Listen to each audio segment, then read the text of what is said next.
Teaching విధానం ఎలా ఉంది ఫ్యాకల్టీ నేను వేరే ఇన్స్టిట్యూట్ లో డెమోస్ కూడా వెళ్ళాం మ్యామ్.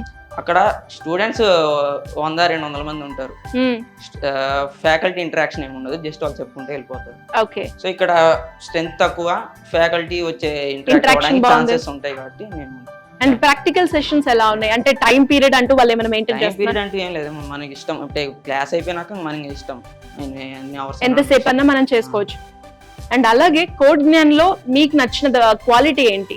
అదే మేము ప్రాజెక్ట్స్ అంటే ఓవరాల్ గా ఒక ప్రాజెక్ట్ చేపించడం వేరు, కాన్సెప్ట్ అయిపోయినాక ఆ కాన్సెప్ట్స్ మీద ప్రాజెక్ట్ చేపించడం వేరు. ఓకే, అంటే కాన్సెప్ట్ బేస్ గా మీకు ప్రాజెక్ట్స్ అనేవి డిజైన్ చేస్తూ ఉన్నారు. గ్రేట్. అండ్ అలాగే ఎవరికైనా కూడా కోడ్ జ్ఞాన్ని సజెస్ట్ చేయాలి అన్నా, లేదు ఈ కోడ్ జ్ఞాన్ కాకుండా ఇంకా వేరే వాళ్ళతో కంపేర్ చేస్తే మీకు నచ్చిన పాయింట్ ఏంటి ఇందులో?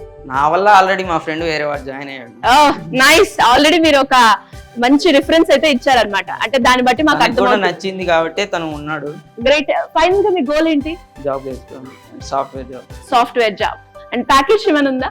ప్యాకేజ్ అంటే నా స్కిల్ ని బేస్ చేసుకుని వాళ్ళు ఎంత ఇస్తారంటే. Nice nice.